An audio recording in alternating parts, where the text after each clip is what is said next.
All right. We are live. We are live on YouTube. Good morning, Gordana. Happy Sunday Live. We're back.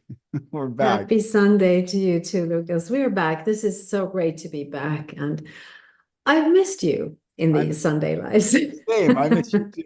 We're it's been a while. I think last time we were just talking, you weren't on Twitter. A lot of changes happened. A lot of change for both of us this past year. Um, Yes, yes. It's been an interesting time. And I think that what we're going to talk about today is why detachment is a game changer. And we're going to share some steps on how to do it easy yeah. so that you can explore reality from a peaceful place. And I think that has been our challenge this year, to explore reality from a peaceful place, or not a challenge, but more of a lesson Yeah. and teaching to understand how to come back to this peaceful place all the time. Yes. So Yes. I think it's going to be a great Sunday Live, and I hope that everyone listening and watching is going to enjoy it. Yeah. Same. Same. Mm. The I always feel like I start with the world is some sort of way, and then we're all trying to respond to how the world presents itself to us. Yeah, And yeah. what we were talking about earlier this week is I feel like I've been in this cocoon and I'm Hmm. in this chrysalis moment in my life Hmm. where my beliefs, my identity, my I think even my dreams of who I am and who I think I am and who I even if there is such concept of who I'm supposed to be in the Hmm. fullness of myself is all dissolving away in this moment. And yet I don't feel any low vibration from it. I actually feel this great trust and this sense of peace. But it's as if, and this is why I think the word detaching is so beautiful, is because it's as if everything has been detached from me. Even my relationships and Hmm. I mean everything, literally my Hmm. beliefs. Um, and there is going to be this other side of the chrysalis moment. And I think so Yeah. many people are going through this not knowing how to detach. And so they're in this moment wherever the world seems so chaotic and crazy. And we thought this and it's actually that. And there's all these differing beliefs. And that can cause a lot of anxiety. And I think Mm. people are feeling a lot of anxiety. But as we set our intention before this call, just the highest peace and the highest love and the highest good for everyone to come to this understanding of how to detach in the midst Mm. of this. Yeah, I so get what you're saying here, because it's a question of you can't solve a problem while you're in the problem. No. So detaching means to get out of the problem, becoming more of an observer of the problem. And Mm, that's the only way you can solve the problem. Detaching might seem like you move away from everything, you become arrogant, you don't want to deal with it, but that's not what detachment is. Detachment is to find the ability to feel freedom. And you can't feel that while you are in the details of the problem. It's impossible. You cannot see the whole picture while you're in the details. And this is what detachment helps you to do, to see the whole picture without being involved in it, without being pulled into all the details and all the emotions. So detachment is kind of, you don't allow the emotions to drive you, but you are present and able to see everything around you. That to me is what detachment is. It might be scary for the people around you because they will feel like you're pushing them away.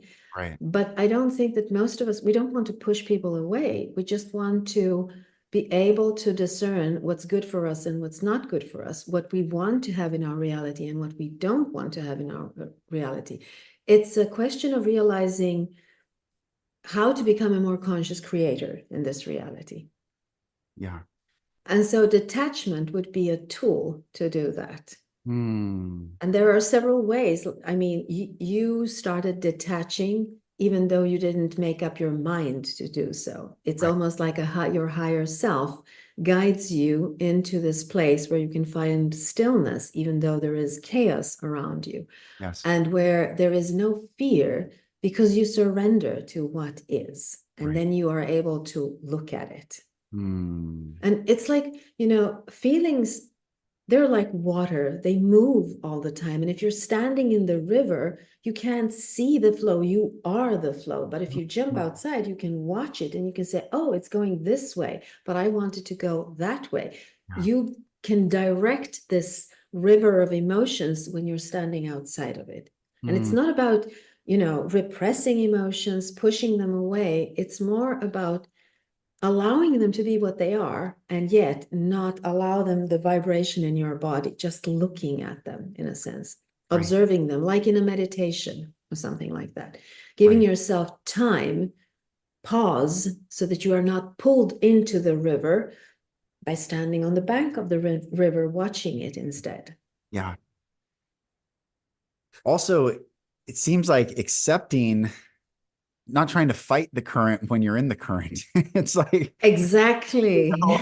I feel like that's happened so much. And recently, just accepting that this is the way the current is always going to be the current. And so instead of Mm, trying to change it, like you're saying, step out of the mm, current and observe it. mm. Because for me, it's caused a lot of anger, me trying to change the current, but the current is what the current is.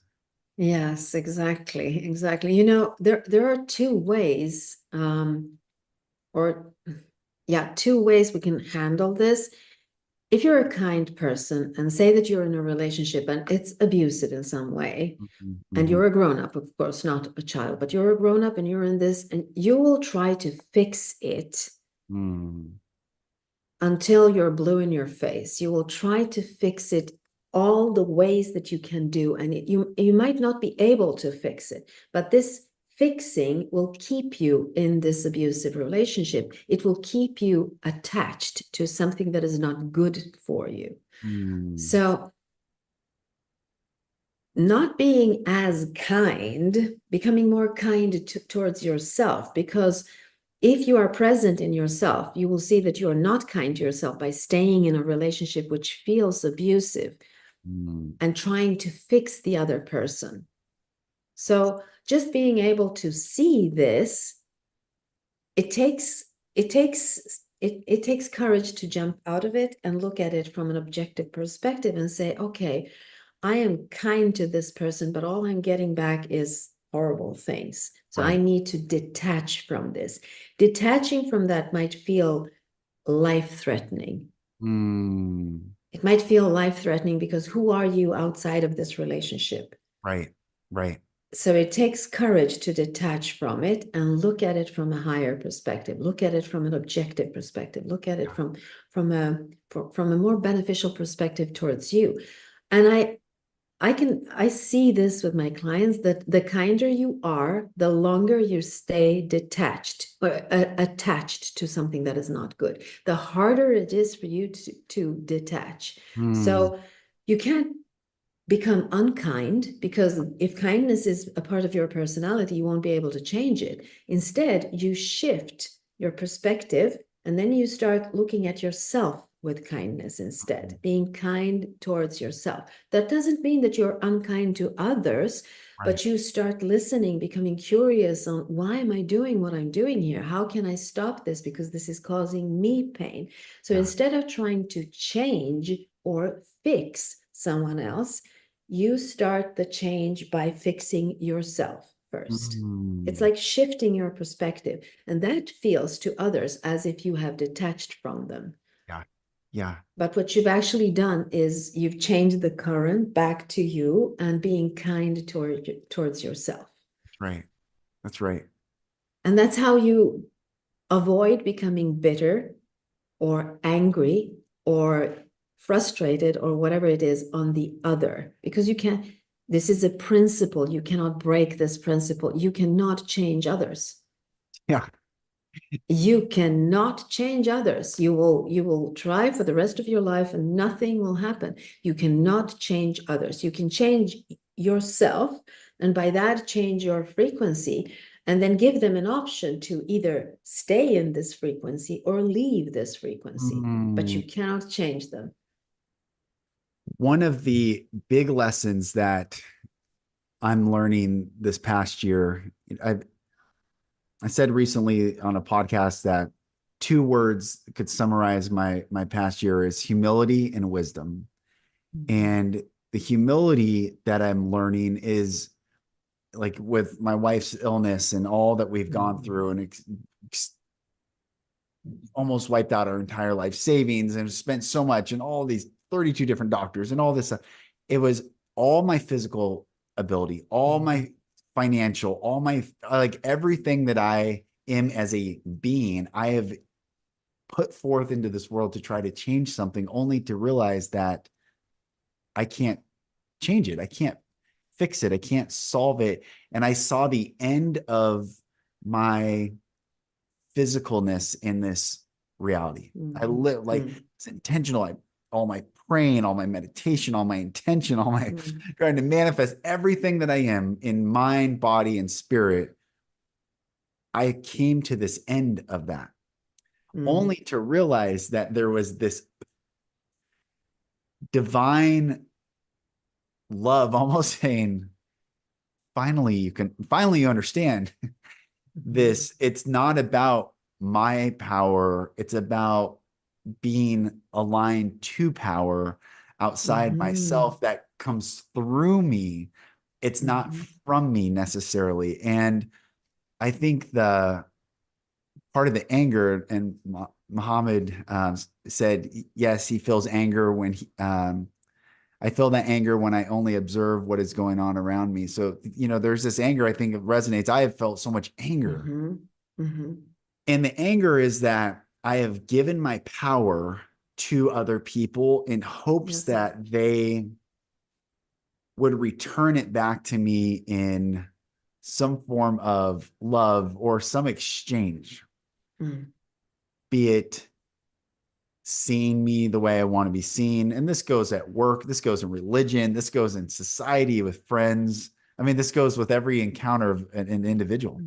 Giving this power away only to not have it returned back in a way that I want. And what we're saying is this detaching is the power is for us and us alone. And that I don't give that away anymore. But that's when I understand the power. When I don't look for someone else to change, because you can't change anyone. But I simply let that power of myself and the power that is beyond self fill me. That's where the detachment, I think we can trust in that everything is working out in our divine favor. Because I've asked this question to some friends and I'm not necessarily clear yet, but I feel the resonance. Pleasure in feeling good versus alignment in feeling good. Like, I think we all want to feel good, but there's two different levels. Like when I align and detach and align back into myself and call my power back into me, and I feel so good. But then there's this other way of trying to feel good, which is with another person that never really feels that good. It always leaves a lack or a gap or pain or hurt, disappointment. So that's what I'm experiencing, like detaching it and calling it all back in. I so understand what you're saying here, because it's a question of the universe being kind to you and showing you that you are believing in an illusion. And that illusion is that you need something from the outside world in order to feel whole on the inside. Right. That's the illusion. You can always feel whole. That doesn't mean that everything is perfect in your reality, but there is always this place of stillness, calmness, love, beauty within each and every one of us, regardless of where we are. We carry this thing everywhere. Wherever you go, there is peace if you want it. Yes. Yes. That being said, it doesn't mean that there isn't any war anywhere. Right. There is. It doesn't mean that there isn't any suffering anywhere. There is. There will always be. Mm, It's a question of understanding how can you help if you are a part of the suffering. You cannot you cannot elevate something with the same frequency. You have to have a different frequency when you're elevating something in the world. right. So I understand what it was Muhammad that said that Yeah. he's angry all the time. Or he's Uh, falling. Yeah. It says it yeah, happens to him and his family. They don't see him as he is. Yeah. yes, of course. But this is the universe telling him that all that is needed is him to see who he is. Yes. Yes. You know, how can you discover your own reality if you're always attached to someone else's version of reality? Mm, You have to be attached to your own version of reality and vibing on that frequency. Sometimes that feels like loneliness, solitude. yeah. Yeah. It does. But if you don't allow yourself to be pulled into the negative side of loneliness, instead of seeing it as solitude, as something that where you need to work on yourself Mm, to vibrate on a high frequency, to come in touch with your own self-confidence, knowing that whatever it is that you choose to do is your path and no one else's path. right. I mean, I've been where Muhammad is right now. My family could not, they did not see who I was. They tried to make a housewife out of me, Mm, uneducated housewife, just doing whatever my husband tells me to do. right. And they even saw the intelligence in me, they would see as a big problem, as a weakness, because I would not be able to handle myself as a wife. Mm, It would be a bad thing for me to be intelligent and a wife because I would question my husband. Now, mm, that is so far away from who I am. And if I would have tried to please them, I would probably have 5 children, live in a country where I don't want to live, and live with a husband that I really don't love.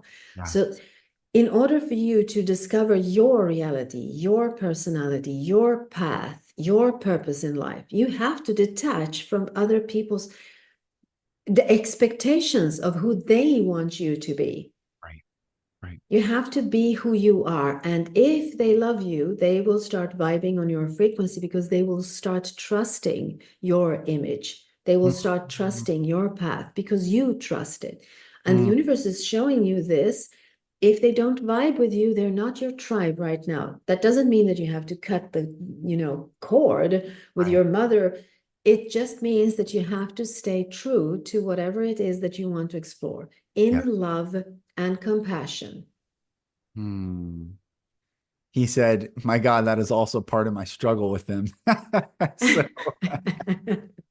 I know that is because parents, I think Jung says something like the biggest burden a child has is the unfulfilled life of their parents. yeah, that's right. That's right. It's something like that. I'm probably, distorting this quote, but it's something like that. And you can't fulfill the expectations, needs, dreams, desires of your parents because that is not your path. We all have unique paths in this world. Right. Unique. There is not one single person that has the same life path as you have, or I have, or anyone else out there. Yeah. So when you try to fulfill someone else's path, the universe brings you pain. It is not punishing you. It is just telling you you are vibing on a too low frequency for you. You are not Mm, fulfilling your purpose in life. You have to focus on fulfilling your purpose and walking your path. That is what you need to focus on. Now, how do you do that? mm, Well, you have to find out who you truly are. right. Right. And how can you do that? Well, you explore your reality in excitement, not in fear. In Yes. fear of what will they say if I explore this? It Mm, doesn't matter. this you just reminded me of this line. I highly recommend this book. It's called The Game of Life and How to Play It. Someone sent it to me, and it is, I've underlined so much, so many different lines in it, but this line this morning I wanted to share. It says, "The perfect plan," and you and I have talked about this before. So the perfect Mhm. plan includes health, wealth, love, and perfect self-expression. This is the square of life, which brings perfect happiness. When one has made this demand, he may find great changes taking place in his life, for nearly every man has wandered far from the divine design. Mm. We have talked Mhm. about before that health, wealth, love, and then what I liked about this is and perfect self-expression. That's the Yes. square. I'm like, God, that is so. It's so many times I think health and wealth and love, okay, would be nice, but perfect self-expression is like the completeness of this. And that's, I think, what we're when we can detach from others' expectations, desires, pulls, or Mhm. us giving our power to them, looking Mhm. for an answer, and we can come back to ourselves, then we can finally have that perfect self-expression. Absolutely. That it's so beautiful because the perfect self-expression brings you all the other things. Yes. Yes. Because nobody wants someone who isn't authentic. Everybody wants authenticity. Now, how do you find authenticity? Well, it's not by trying to fulfill other people's expectations of you. Right. That's you can never be authentic if you're trying to fulfill other people's expectations of you. This doesn't mean that you don't listen to good advice. It doesn't mean that you can't take in, positive feedback or negative feedback. It's what it is to become aware of who you are and Mhm. knowing that who you truly are cannot be hurt by anything from the outside. Right. That's the power you were talking about, not Yes. trying to use your power, but feel your power. Yes. Allow it to go through you, to Yes. align you to the divine part of you. Right. You know, I do this all the time. This is my way of detaching from my own ego and my human being here. I detach from it because I cannot solve my human's problems by being in my human. The human Gordana does a lot of things that my higher self doesn't approve of because I am a human being. I'm in this world of polarity. There's always going to be darkness and light, and I'm here to explore all of this. Right. So what I do when I feel that I'm in a place where I do not feel good, say that I'm tired and I snap at someone that I love and that I don't want to snap at. Before I would say, why did I do this? Oh, why did I do this? This is why am I doing this? I'm being very judgmental Yeah. and allowing it to ruminate in my head. What I do now is I pop outside of myself and then I look at myself. And this is not, I don't need a meditation to do this. I just say that now I'm going to look at Gordana from my higher self. And I use my name. I don't say me, I say Gordana. And then I look at what I did and I would say, I wonder why Gordana is doing this. And there Mm, is curiosity in this. I'm not saying this to judge myself. I'm saying this to really figure out why would I do such a thing? And mm, then I look at myself as a mother or as a friend or as a sister. And I would look at myself and say, well, I know why she did this. She's very tired today. She mm. has been working or she's sad. And then I would, as soon as I see this, I understand my human, and there is love and compassion in this. And I don't need to work on it anymore because I've seen it. I detached from the problem, the guilt, or whatever it is that is vibing on a low frequency. And then I'm looking at it from a higher perspective, seeing it with kindness. Because when it all comes down to, I am a kind Yes. person and I Yes. wouldn't be doing bad stuff. So I need to understand myself from a kind perspective. Right. And as soon as I do that, it resolves itself. I don't feel bad about myself anymore. It's almost like detaching from my human being in an aligned position, Yeah. looking at myself from a loving perspective without lying, without, making stories up, just looking at it as I would look at a friend. Yes. And then I get understanding, which also for me means standing under my highest self. I Mhm. understand myself. And Hmm. that brings me closer to who I am in a kind way, in a Right. compassionate way. So, We talked, I don't know, some Sunday Live maybe years ago now, but we talked mm, about becoming the observer of ourself. And we talked about the Mhm. untethered soul and Michael Singer.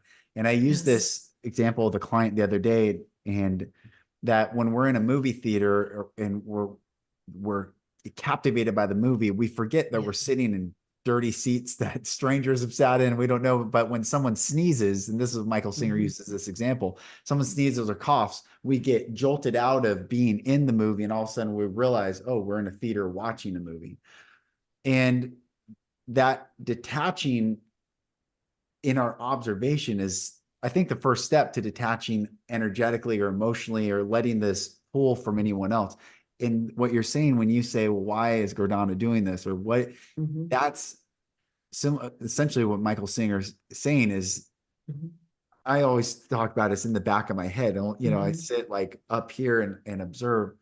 But Mhm. there are stories of rabbis and sages in the past who will look at their physical body as a third person and ask why, and would even speak that they would say, I forget this rabbi's name, but he would say, whatever, rabbi's body is hungry. Rabbi's body Mhm. is tired, Rabbi, but he would not say, Yes. I am tired or I am hungry. And Mhm. he lived in this third person detachment, not Mm. from, I don't think, a psychological Mm. detriment, but actually a real spiritual power that he possessed within himself. Mm. Yeah, I recognize this very much because I usually say, instead of saying I am angry, Mm, because when you say I, everything that follows I am, you create. mhm.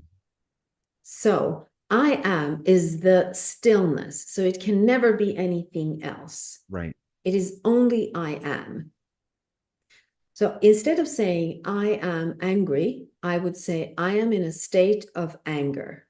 Mm, And just saying I am in a state of anger detaches me from the anger. It is just a state of being, but I am here and I can say, okay, I want to feel the anger. So I allow this state of anger to be in me, and then I can push it outside and say I'm no longer in a state of anger. But saying I am angry, the feeling takes over the I am. That is when the ego cloaks you and you think that you are the anger. mm, You become the anger. mm, So instead of saying I am angry, I would say I am in a state of anger. It feels like when I'm detached from it, there's a door and it says anger. I can choose to open the door and walk inside of this state of being, this room, which is called anger. But I can also close the door and take a step back and say, okay, there is a state of anger. Do I want to be in it? And then just detach from it or engage in it. But just the choice, just the consciousness between, being angry and saying, do I want to be in a state of anger? No, I don't. No one wants to be in a state of anger, right. really. Right. Or I am in a state of fear. Mm, It's the same thing. And what is the first step? Well, the first step is actually to take a step back. yeah. Yeah. I've been doing this for a while now, and I feel that a conversation with someone is going, south. It's going in the wrong direction. I Mm, would stop and I would literally take a physical step back. And mm, then I would push my arms down and I will pull my chin up like this. And that detaches me from everything because this is the opposite of engaging. When you engage, you take a step forward. right. Your arms are up like this because you're in a fight, and your Right. chin is down because you want to protect your throat. You don't Yeah. want anyone to hit you. So you pull your chin down like this. Instead of falling into the illusion that someone can hurt me from the outside with words, Right. I take a step back, allow my arms to fall down, and I lift my chin like this. Mm, And that allows me physically to feel more at ease yeah. and gives me a couple of seconds where I can discern, do I want to engage or disengage from this? Yeah. And when I know that, oh no, I don't want this conversation to go that direction, I also have the time to figure out how can I change the direction of this? And I can do this by being kind instead of reacting or becoming angry or allowing my ego to, pull some kind of trigger in me.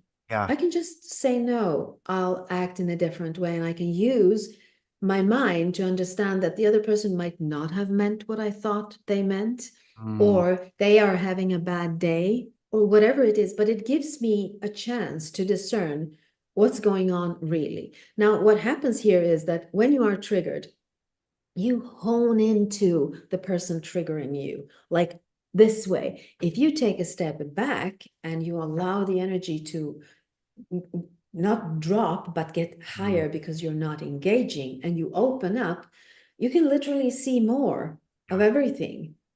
And that gives you options. And Right. that's a detachment. For me, it's the same thing as becoming hyper aware, Mm, because I detach from the illusion and the play, the movie that is going on, and I become hyper aware of my own presence in it, of me looking at the movie. This mm, is why when I ask myself, saying, I wonder why Gordana is doing this, it is like my higher self takes a step back out of my body and it relaxes and says, there is no danger. Let's look at this from a loving perspective. it's beautiful. That's beautiful. And it's so simple to do. It's a physical thing. Take a step back, Yeah. allow your arms to fall down, lift your chin, and breathe. Take a deep breath while you're doing this. Yes. Yes. One of the things that's helped me, and I teach this at the men's retreats, is Mhm. relaxing the jaw. We Ah, talked about yes, this before. yes. Because I Mhm. show, and this was a big thing for me one day, um, through my own healing and by myself, I just lowered my jaw and I realized how tense it was in my jaw. I'm Mhm. always like just Mhm. holding so much tension here. And so when we can relax our jaw, it really relaxes the rest of us and to Mhm. help detach whatever we're thinking about to create separation there. Like you Mhm. step back or I release my jaw, everything And doesn't breathe. and Yeah. breathe. Yeah. And it doesn't seem as intense as it was, or I was Yeah. thinking, focusing on it and I released the jaw. I was like, oh, okay. Then there's some distance Yeah. between me and that. Yeah, it would be like the fourth step in the thing that I was describing. Like the first step would be take a step back. The Mm, second step will be breathe. The yeah. third step will be allow your arms to fall down and lift your chin up. Yeah. And then the last step is it has to do with the jaw, Mm, because when your jaw is tense, you are when an angry animal, when you look at an angry animal, their jaw is tense because yeah. they want to bite.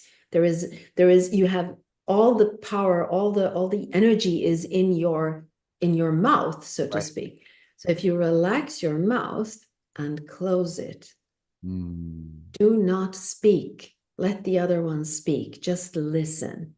mm, And when you're in this state of a micro relaxation, you will be able to hear the other person from a different perspective.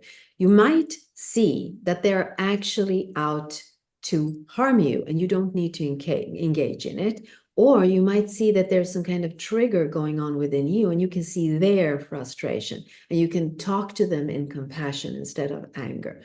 But loosening up your jaws and not speaking, just breathing and holding mm, your mouth closed. It's really important not to speak in that moment, to listen, because that will help you discern, is there real danger, mm. which there almost never is in words, Right. but you can discern, is this a friend or a foe? Mm, mm, So it's easy, physically speaking, it is really easy to do these things. And also, your body is sending signals to your brain all the time. So it doesn't always have to start in your brain. You can't right. think yourself out of these situations. And Right. there's a reason why you can't think yourself out of them. Because in a battle between an emotion and a thought, emotion always wins. Mm, Always. It always wins. So just allowing the body to speak to your mind by tricking it, in quotation marks, tricking it into thinking that there is no danger. When you lift your chin, You are literally telling your brain, there is no danger. I am confident in this. Mm, Nothing can hurt me here. beautiful. That's It's beautiful. like bypassing your ego's attempt to save you from the big danger in the That's right. movie. That's right. Which reminds me of this other thing that I wanted to read from this book, Unveiled Mysteries, that this encounter this guy had in the 1930s with Saint Germain, which is an interesting character. But this is beautiful. Saint Germain's telling this guy, he says, if human beings could see their own thoughts, feelings, and words go out into the atmosphere upon the ethers, gather and gather more of their kind, and return, they would not only be amazed at what they give birth to, but would scream for deliverance. And if for no other reason than to blot such creation out of mind, they would, with full determination, face their own divinity and enter into it. Thoughts and feelings are living, pulsating things. The individual who knows that will use his wisdom and control himself accordingly. Yes. It's just such an incredible concept that if we're not detached, we're constantly in that current, in that river, constant. We are constantly creating and receiving this emotional pull that we have no awareness Control when we're over. in it to Mhm. control even how Mhm. to get out of it. So it makes us angry and it makes us hurt, and Mhm. we've given our power away, and the current can hurt us or Mhm. slam us into rocks or whatever the analogy continues. Mhm.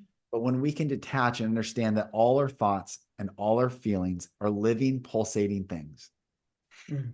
only when we can detach Mhm. will we be conscious of what we put out. So that soft jaw, the Mhm. relaxation, to realize, is this person here to hurt me? Is this a friend or foe? Mhm.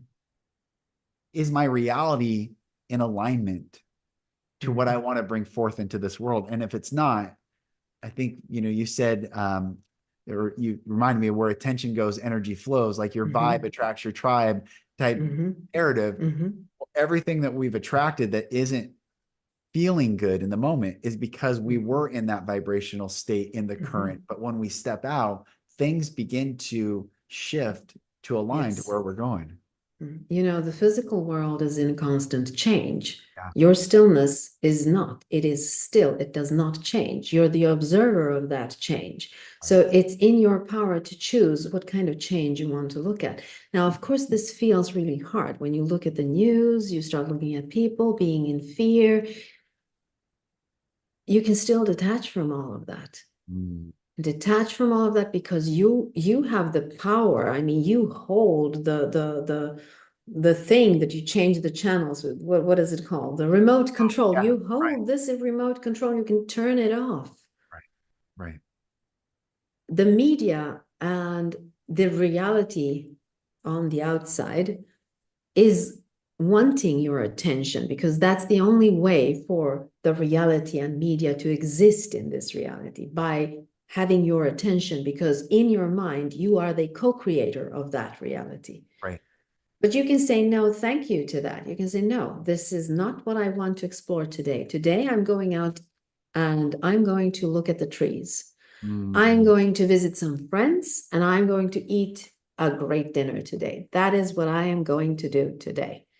Because no one, even if you are alone in a room and you are, stressing over world events, things that might happen tomorrow, things that happened yesterday, which you have no control over, then you're actually choosing, even though you're not aware of it, you're choosing to invite those things in this room where you are, and they become your reality. mm, So you have this power to choose what you want to invite into your room. And the room is your mind, what you want to invite in it. It's the same thing. The quote that you read, it's about understanding that everything that you explore in your mind is created in the ether, in the quantum field, right. as a perfect match of whatever it is that you explored in your mind. And it is there. So you can choose what is it that you want to explore. You know, I'm reminded of a thing. There was this nurse, I don't remember her name. Let me see if I can, Bonnie something. And she was interviewing people who were terminally ill. Mm, And she just talked to them. And what she understood is that, and I have to quote her, she says, I wish people said this. This is the thing that almost everyone said. I wish I had the courage to live a life true to myself, not the life others expected of me. This is what people say on their deathbed. Now, I think we should listen to them and say, okay, so what is the life that I want to explore? Of course, you can say, I want to own 10 cars, I want to have 4 homes, I want to do this. That is an exploration. But if you go deep down inside, and mm, ask yourself, what is it that I want in my life? That almost always, when you are authentic and come to the core of it, is to be able to enjoy every day, mm, wherever you are with whatever you have, to feel peace, to be fearless, to have no fear in your body. mm. And you can't do that if you're constantly trying to change something outside of you. This Right. will always create suffering, always create a tension in you, never allow you to relax in it. Mm. Yeah. Yeah.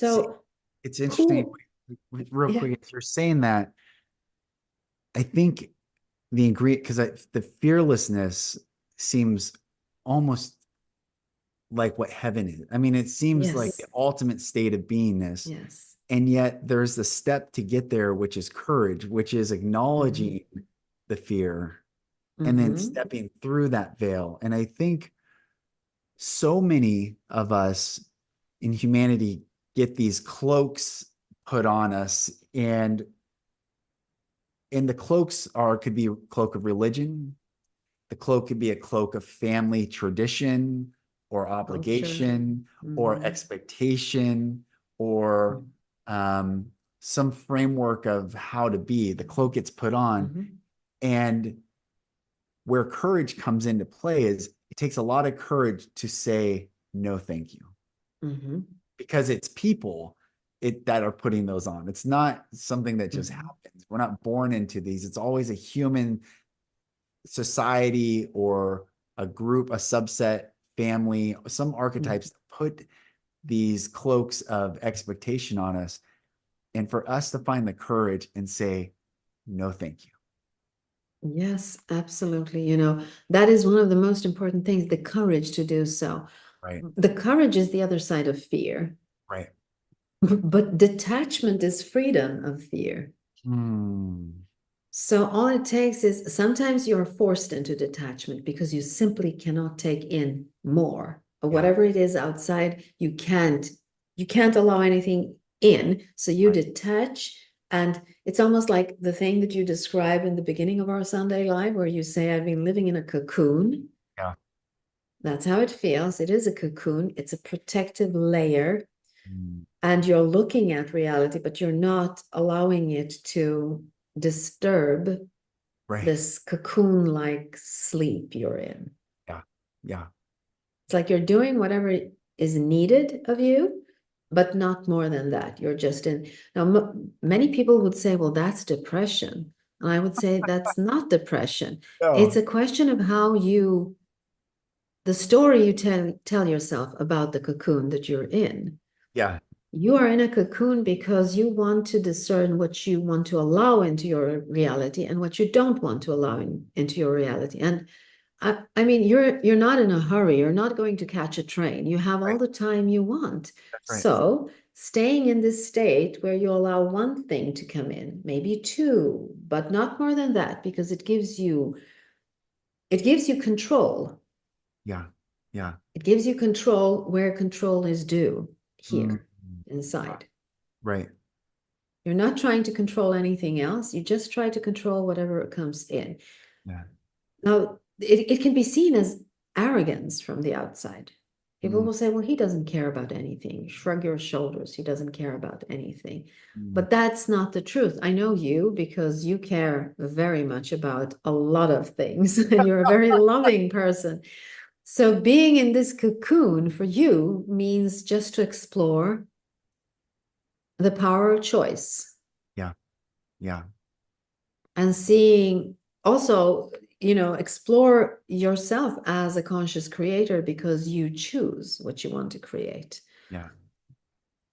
And we were talking about this before we started this session. It's a question of choosing where you want to put your attention and awareness. And a lot of people don't understand that if you're always focusing on what you're not getting from people and trying to change them, trying to force them to give you what you want, then you will always be in a frequency of wanting, needing. The neediness is attachment to something that is not yours in the to start with. Yeah. Yeah. So shifting your attention and saying, okay, so what is it that I want? And then focusing on gratitude. Every time you get whatever it is that you want, you're grateful for it and you express that gratitude to the person that brought it to you. Mm, And yeah. so you shift the frequency and you start getting more of what you want instead of what you don't want. Yeah. This cocoon where you're right now is giving you the opportunity to shift this and then start focusing on what is it that I actually want, Right. Yeah. and doesn't allow you to slip back into, yeah, but I'm not getting it. What is Exactly. it that I want? And every time you get it, you enforce this by saying thank you and, being giving it more attention. That's all. Because where attention goes, energy flows. And that is where you will find yourself in Right. that kind of reality. It's all, what do I want? A great question. Mhm. Also, what do I believe? And this has been Yes. a big component. Everyone listening, like I have come from such a, and Gordana knows this, such a staunch, dogmatic, heavy religious background. And I'm freeing myself of this at the same time in this cocoon of not letting that feels like a cloak of getting put on me and standing there and understanding the truth of a soul in this body incarnate to understand. And even maybe soul is a religious word, but the soul in this body incarnated here in this moment without needing to step into any Mhm. box, group, identity, culture, none of Mhm. it without Mhm. me first understanding, is this resonant? Is this an alignment? Am I choosing this? Or do I feel some sort of fear of disappointment? Uh, Mhm. is this right or wrong? Like I'm Mhm. feel like this beautiful experience of in this chrysalis moment to allow no other's opinion and no other's influence into this space. I think that's what the most protective Mhm. space of this is do Mhm. I, you said want, and it's also, I think belief probably is based off want. Mhm. Like, what do I Mhm. want? I want freedom.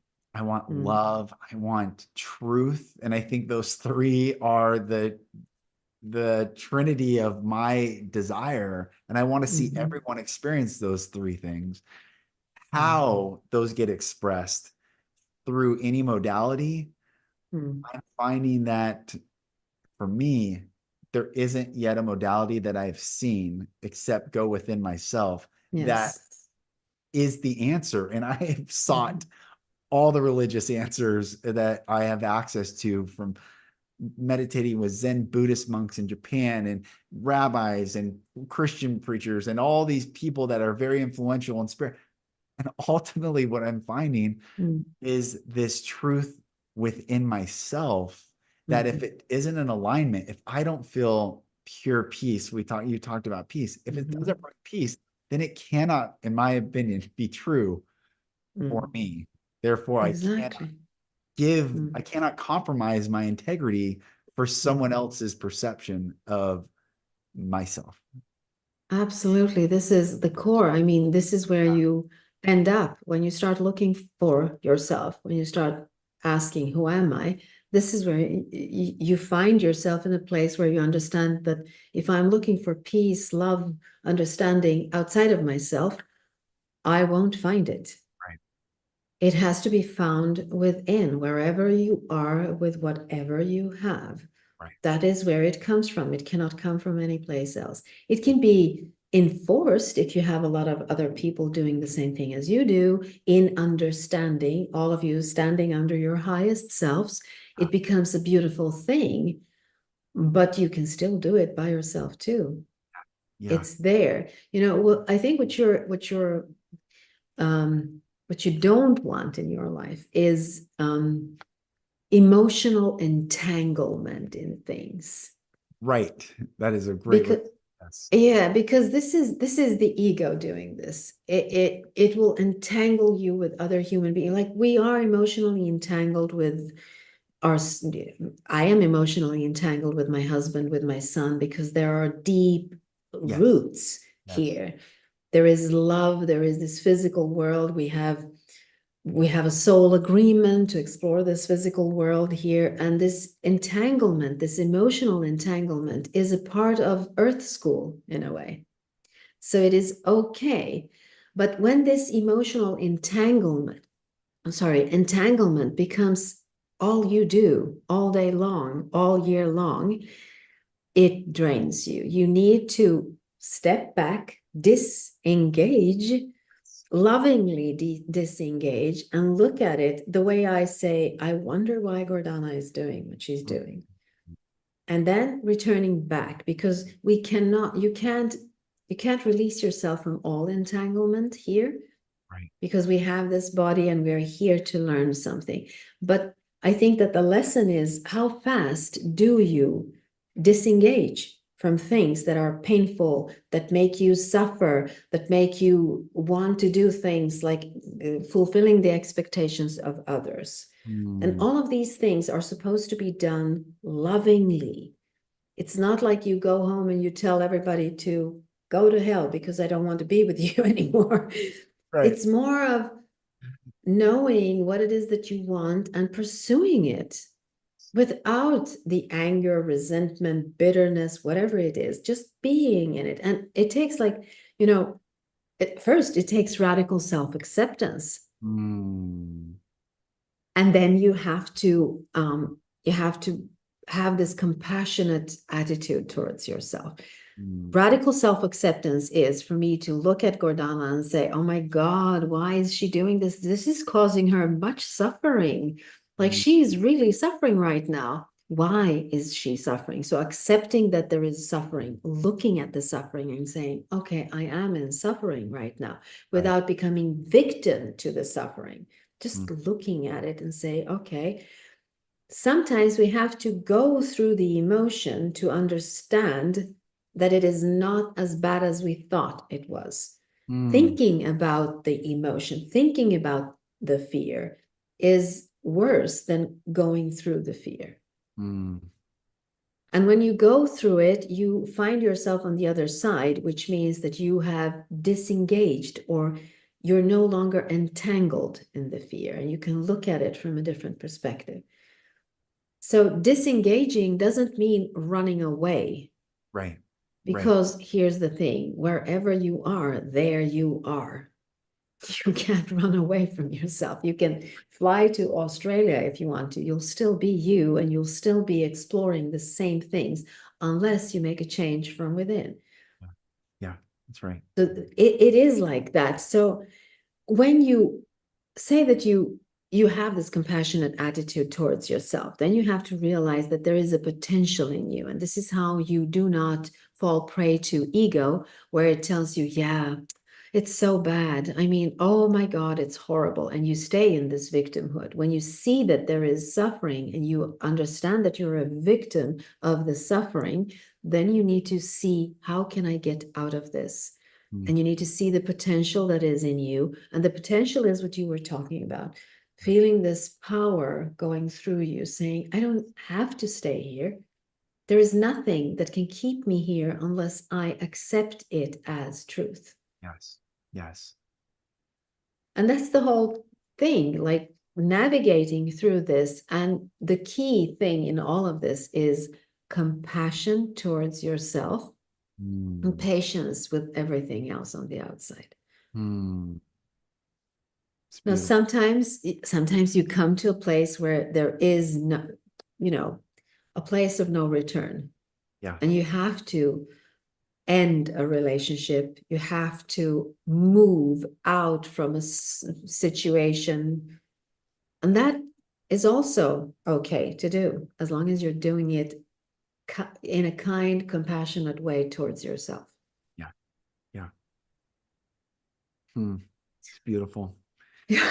What a beautiful journey that we're on. And I think, I know a couple other people, Muhammad, Joyce says she loves you Mm. so much. Mm, Lila, I love her too. yes, Love Gordana. you. Um, we're all on this human Mm. journey right now. And this, what does it mean? I heard maybe a podcast that you suggested I listened to, but individual, they broke down the word individual is in divided duality. Yes. And I was like, oh, that's so interesting that Yes. you can find the center. Yeah, but wasn't This that is Robert Gilbert. Dr. yeah, Robert so Gilbert says good. this. I love, love, love, love his way of speaking. Divided Yes. duality. And our Yes. purpose is to come back into the center. And this is what Yes. I really mean when I'm saying like in the chrysalis is Mm. it's detaching from everything else so we can come back into the center, like what we're talking Mm. about, be the observer and be the one choosing what is Mm. and is not for us, Mm. regardless of anyone else's, everyone else. Yes. The world Yes. could stand against me, but if I am clear within myself, that's all that matters. And I think those people on their deathbed looking Mm-hmm. back is essentially what they're wishing they could have found in their life. Earlier. Yes. Yes. Yes. You know, it is so true because when you want to control the circumstances, the outcome, people, Mm. what you actually want is you want to feel safe. That is what you want. So this is why you try to control things on the outside because you want to feel safe in an environment. I'll give you an example. When my son was younger and he was having arguments with my husband, I was triggered by this because where Mm. I come from, you did not argue with your father.